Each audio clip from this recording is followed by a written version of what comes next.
नमस्कार, मी प्रशांत कदम. 4 मे रोजी पश्चिम बंगालच्या निवडणुकीचा निकाल काय लागणार याची उत्सुकता सगळ्या देशाला असतानाच या निकालाबद्दलचा सस्पेन्स वाढवणारी एक अतिशय चमत्कारिक आश्चर्यकारक घटना घडलेली आहे.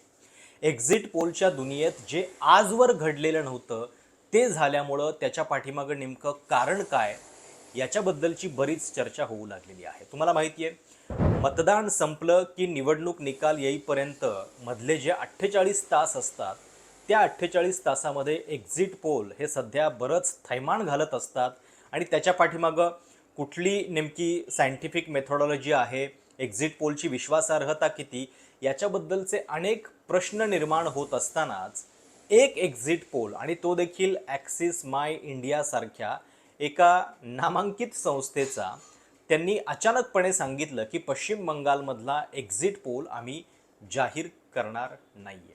म्हणजे आधीपासूनच जर त्यांनी ठरवलं असतं की पश्चिम बंगालमधला एक्झिट पोल आम्ही यावेळी करणार नाही, तर एक वेळ ते समजून घेण्यासारखं होतं. पण ज्या दिवशी ॲक्सिस माय इंडियाचा केरळ, तमिळनाडू, पुद्दुचेरी, आसाम या राज्यांचा एक्झिट पोल आला आणि त्यांनी सांगितलेलं होतं की दुसऱ्या दिवशी पश्चिम बंगालचा पोल येईल, सगळ्यांना उत्सुकता होती की नेमकं काय होतंय. पण अचानकपणे ॲक्सिस माय इंडियाचे प्रदीप गुप्ता जाहीर करतात की पश्चिम बंगालचा एक्झिट पोल जो आहे तो आम्ही जाहीर करत नाही आहे. आणि त्याच्या पाठीमागं त्यांनी कारण हे दिलं की जो आमचा सॅम्पल सर्वे आहे त्याच्यामध्ये जवळपास 70% लोकांनी आपली मतं सांगायला नकार दिला. म्हणजे त्यांच्या मनात काय आहे हेच जर कळत नसेल तर आमचा एक्झिट पोल बरोबर कसा येणार, असं म्हणत त्यांनी अचानकपणे या एक्झिट पोलमधून एक्झिट घेतलेली आहे.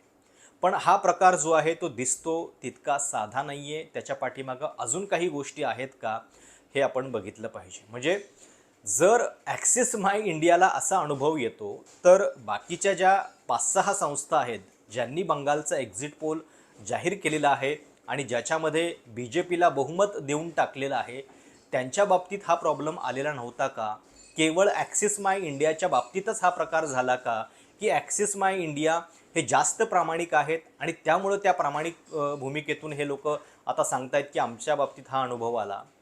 हे सगळं जे आहे ते पश्चिम बंगालच्या एकूणच निवडणुकीचं राष्ट्रीय राजकारणाच्या दृष्टीनं महत्त्व अधोरेखित करणारं आहे. म्हणजे या निवडणुकीमध्ये काय झालं नाही, केंद्रीय निवडणूक आयोगापासून ते CAPF पासून अगदी NIA पर्यंतची सगळी व्यवस्था या निवडणुकीमध्ये राबवली गेली. 2 लाख केंद्रीय पोलीस बल हे पश्चिम बंगालच्या निवडणुकीमध्ये तैनात होतं. जितकं आजवर कधी मणिपूरला पाठवलं गेलेलं नाहीये तितकं सैन्यबल हे एकट्या कोलकाता शहरामध्ये या निवडणुकीच्या काळामध्ये होतं. प्रचंड मोठ्या संख्येमध्ये अधिकाऱ्यांच्या बदल्या, ऑब्झर्वर्स अशा पद्धतीनं पाठवण्यात आले की जे भाजपच्या गुडबुक्समधले आहेत आणि त्यांची संख्यासुद्धा प्रचंड होती. सोबतच SIR म्हणजे मतदार पुनर्निरीक्षणाच्या प्रक्रियेमध्ये आपण बघितलं की 27 लाख मतदारांना शेवटपर्यंत आपला मतदानाचा हक्क बजावता आला नाही. 12% मतदार मागच्या निवडणुकीपेक्षा यावेळी कमी झालेले आहेत. आणि इतकं सगळं ज्या निवडणुकीमध्ये झालेलं आहे त्या निवडणुकीमध्ये भाजप जिंकतंय, जिंकू शकतं, हे सांगण्याची धमक या एक्झिट पोलमध्ये का नाही आहे, हा अतिशय बेसिक प्रश्न आहे. आता ॲक्सिस माय इंडियाची सुद्धा एक वेगळी हिस्ट्री आहे. ॲक्सिस माय इंडियाचे प्रदीप गुप्ता यांनी 2024च्या लोकसभा निवडणुकीमध्ये भाजप आणि NDAचा आकडा 400 पार नेऊन ठेवलेला होता. पण प्रत्यक्षात 300च्या आसपाससुद्धा जागा नीट आल्या नाहीत आणि त्यामुळं प्रदीप गुप्ता हे निकालाच्या दिवशी रडलेले होते, त्यांच्यावरती ही नामुष्की आलेली होती.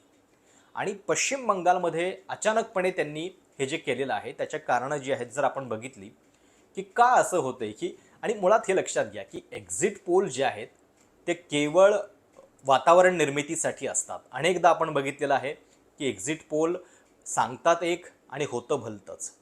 म्हणजे केवळ एखादा ट्रेंड ज्या ठिकाणी स्पष्ट आहे त्या ठिकाणी कुणीही सांगू शकेल एक्झिट पोल तिथं खरे ठरतात की यावेळी हे सरकार जाणार आहे म्हणून.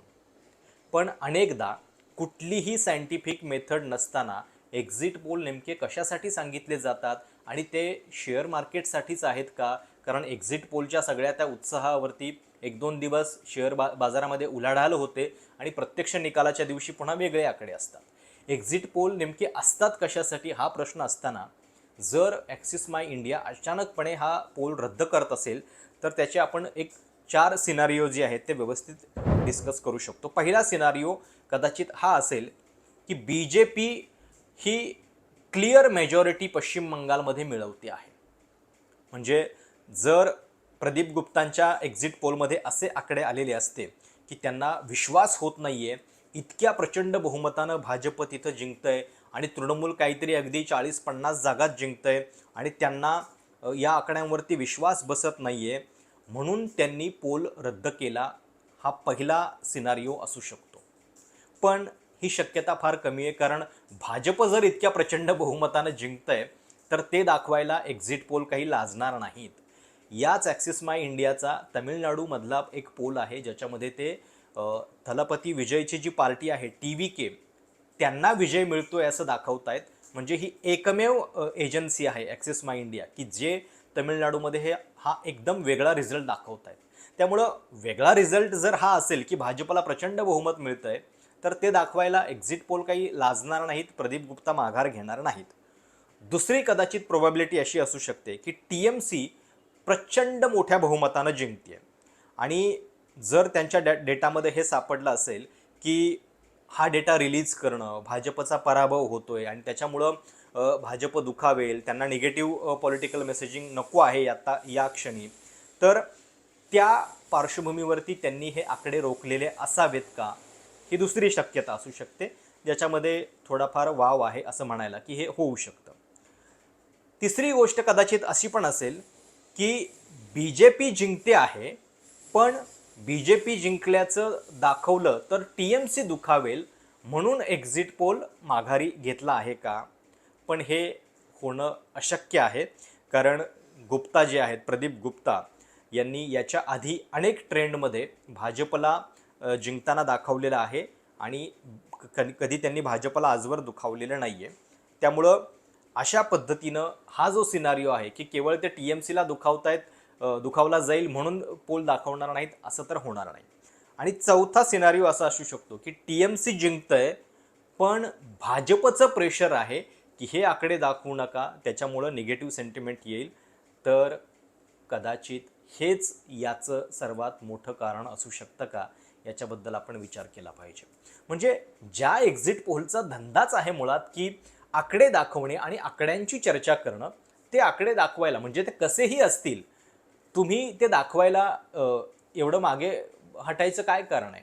जर पश्चिम बंगालमधला तुमचा हा अनुभव असेल तर तुम्ही निवडणुकीच्या आधीच सांगू शकला असता की आमचा यावेळी एक्झिट पोल काही येऊ शकत नाही, कारण पश्चिम बंगालमधली अशी स्थिती आहे। फर्स्ट फेजमध्ये सुद्धा तुम्ही सर्वे केलेलाच होता, तिथे पण तुम्हाला हाच अनुभव आलेला असणार, पण तेव्हा त्यांनी सांगितलं नाही आणि अचानकपणे हे सांगितलं गेलेलं आहे। त्यामुळं या सगळ्याबद्दल फार मोठं प्रश्नचिन्ह जे आहे ते निर्माण होतं। आता एक्झिट पोलचे यावेळचे पश्चिम बंगालमधले आकडे काय सांगतायत ते स्क्रीनवरती बघा आणि त्याच्याबद्दल आपण बोलूच की या मागचे अंदाज कसे चुकलेले होते, पण हा साधारणपणे एक्झिट पोलचा ट्रेंड आहे। 294 एकूण जागा आहेत, बहुमताचा आकडा 148 आहे पश्चिम बंगालमध्ये आणि हे बघा Matrize, PMark, People's Pulse, Poll Diary, JVC, Janmat poll सगळ्यांनी जवळजवळ भाजपचं बहुमत आणि तृणमूल काँग्रेसला मागे ठेवलेलं आहे। म्हणजे एकच पोल आहे फक्त पीपल्स पल्स नावाचा, जो तृणमूल काँग्रेसला 177 ते 187 जागा देतोय, बाकीचे सगळे पोल हे भाजपचा विजय दाखवतात। आणि या पोलची गंमत पण अशी असते ना की पूर्वी काही वेगळी नावं असतात, अचानकपणे हे काहीतरी नवीन नावं धारण करून येतात, यांची नेमकी बॅकग्राऊंड काय, पोल करणारे लोक आहेत कोण, त्यांनी याच्या आधी काय अनुभव नेमका घेतलेला आहे, काही माहिती नसते, फक्त अशा पद्धतीची वेगवेगळी नावं धारण करून ती स्क्रीनवर नाचवली जातात आणि त्याद्वारे राजकीय विश्लेषक जे आहेत ते आपला एक दिवस काढतात। आता गंमत बघा, 2021 आणि 2024, 2021 म्हणजे मागची विधानसभा निवडणूक आणि आत्ताची लोकसभा निवडणूक, या दोघांचं जर आपण पश्चिम बंगालमधलं एक्झिट पोलचं परफॉर्मन्स बघितला तर त्यावेळी बघा बहुतांश विधानसभेचं बघूयात आपण की त्यावेळी सुद्धा अशाच पद्धतीचे आकडे सगळे भाजपला दाखवत होते. 100च्या खाली एकाचाही आकडा तुम्हाला दिसणार नाही. हे मी वाचून दाखवतो. एबीपी न्यूज सी वोटर 109, 121 भाजपला मिळेल सांगत होते. Today Chanakya 119, P mark 132, TV9 135, India today 160, India TV, people pulse 192 आणि प्रत्यक्षात भाजपला जागा मिळाल्या 77 आणि तृणमूल काँग्रेसचा जो आकडा कोणालाही गेस करता आला नव्हता तो 216 पर्यंत पोहोचला. आणि 2024च्या निवडणुकीमध्ये पण हेच झालं.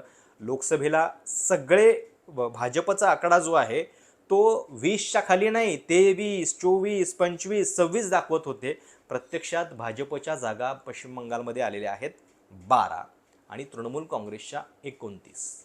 त्यामुळं अशा पद्धतीनं एक्झिट पोल याच्या आधी तोंडावर पडलेले आहेत.